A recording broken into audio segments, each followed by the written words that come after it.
You know, when we have a lot of things that are scaring us, bothering us, and stressing us out, and making us feel nervous and scared, zipping our lips and keeping it all inside is not a very good thing.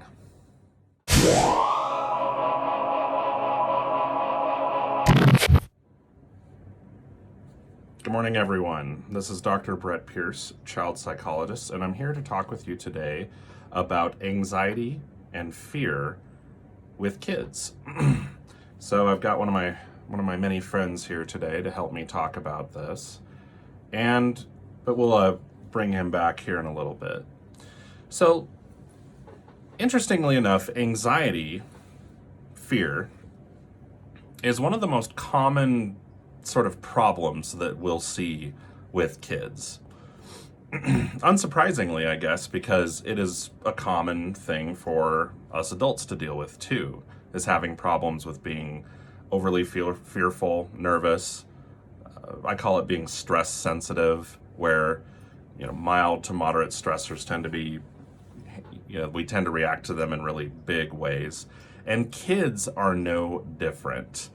And anxiety in kids is highly misunderstood by us adults, and that's understandable because it can be a little bit mystifying. Because we can have kiddos who are really, really, really stressed out, fearful, anxious, and nervous about things that we would consider to be sort of like, how could anyone ever be really that stressed out or nervous about that? And so kiddo starts to act up a bunch and starts to struggle with misbehaviors that don't necessarily look obviously like anxiety a lot of the time, and it's easy for us to miss the fact that the kiddo is very anxious. So, what is anxiety? Well, anxiety is effectively too much fear, nervousness, or worry. Like all emotions, anxiety is a perfectly normal one. Anxiety, I consider to be effectively an aversive emotion, which means it gets attached to something scary like a snake or a bug or something like that. It gets attached to it, and anxiety does not feel good to anyone, including kids. It gives you basically a really awful feeling in your body and in your mind, and when you get away from the thing that makes you anxious, that feeling starts to go away. And you could see how it would serve an excellent survival function for everyone, including kids, to feel a lot of anxiety surrounding things that are legitimately dangerous. But where we run into problems, and this includes kids, is when we lose track of our ability to really decide what things legitimately are dangerous and what things really, really, really aren't. And that's where you see folks of all ages running into trouble with being, terrified to drive a car and things like that.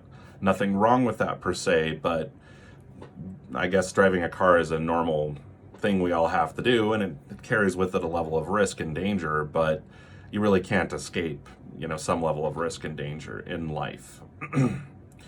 So with kids, this is effectively no different. It's just that kids, particularly younger kids, are not very good usually at being able to go, I'm feeling nervous right now. And there's lots of things that I'm thinking about and that are bothering me. And so what can easily happen for kids, and as well as adults, is that kids start to kind of keep a lot of stuff inside, just like my friend here. And then when we finally start talking about it, we see that there's, there's all kinds of nasty things that we've been keeping inside. Worries and fears, like, oh my gosh, maybe something bad's going to happen to me or my family. Maybe something's going to come get me in the middle of the night, or maybe bad guys are going to break into my house, or maybe I'm going to get into trouble. And so when we keep all this stuff inside, oh man, there's just so much stuff in here.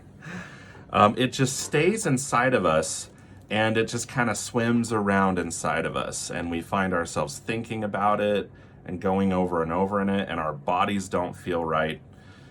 So the first thing that I want us all to understand about anxiety is that trying to stay away from things that make us feel nervous and scared is one of the biggest ways that people of all kinds, including kids, try to do in order to take care of fear and anxiety.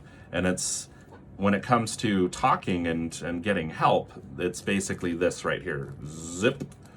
We just decide, hey, if I don't talk about it, I don't think about it, I just stay away from it, then everything will get better. But the problem is that never really works out. Because the more we stay away from something, the more we don't talk about something with mom and dad, the more kids don't get help, the more things just stay inside our bodies and kind of grow and start to cause problems. On the other hand, though, it doesn't make sense for us to go too much too fast with kids who have a lot of anxiety. So, for example, if you had a kid who was maybe had a fear of dogs, taking them to a doggy daycare and putting them out on the playground and locking the gate and saying have fun is way too much, way too fast, and could, make our worries get too big to handle.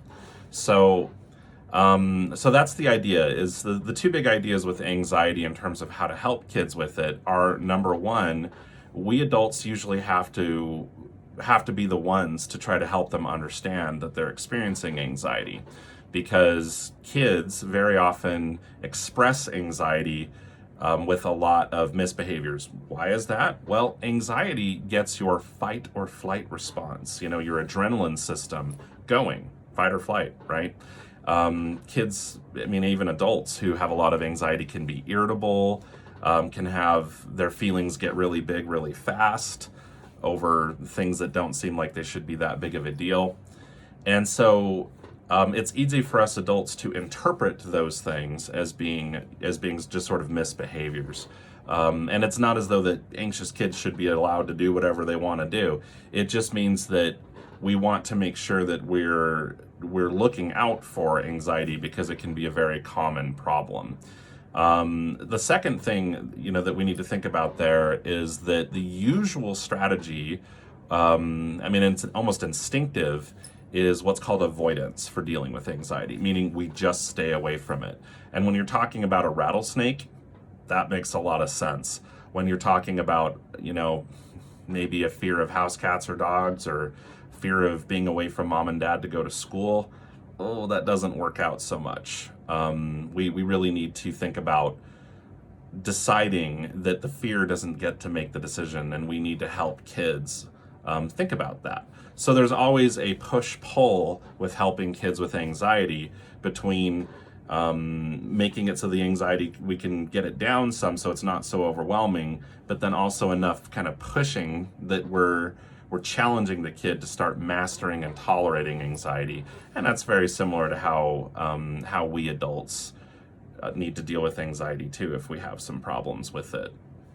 And then that certainly comes up where we don't want to just keep everything in, because sometimes we adults sort of think the same way as kids, which is to say, hey, if you just don't talk about and don't think about your fears, they will go away. And that's just not the case, particularly if you have a kid who's struggling with anxiety. What very often happens is that their minds and their bodies and their behaviors get into some patterns that go around and around and around in circles. And kiddo can kind of get stuck inside of the anxiety just in the same way that an adult can. So we have to think about, okay, well, how are we going to start talking about it? What are we going to start doing to deal with the anxiety, so that we can start to help the anxiety see that it doesn't get to be in charge? Because it's okay to feel anxiety, and in fact, it's important to feel anxiety, because anxiety helps us understand what stuff is and is not dangerous in life. And of course, as is always, if you've got a kiddo who you feel like is having a lot of problems with anxiety, please don't try to handle it on your own. Definitely go out and find someone, a professional like myself, that you can sit down and work on it with, and who can also help your kid deal with it. So that's just a little bit about anxiety. Everyone has it. Everyone can feel it. There's nothing wrong with it, but when it gets too big and it starts to be in charge and kind of be the boss of us, then it can cause problems. and it's not good to hold it all in. We want to unzip and talk about it. Oop, didn't mean to poke him in the eye. Well, if you liked this video and you learned something, please feel free to subscribe by clicking a button down there. Give me a thumbs up if you enjoyed the video, and smash a bell notification button that you've got down there to be notified when my next video is posted. This is Dr. Brett Pearce, child psychologist, signing off.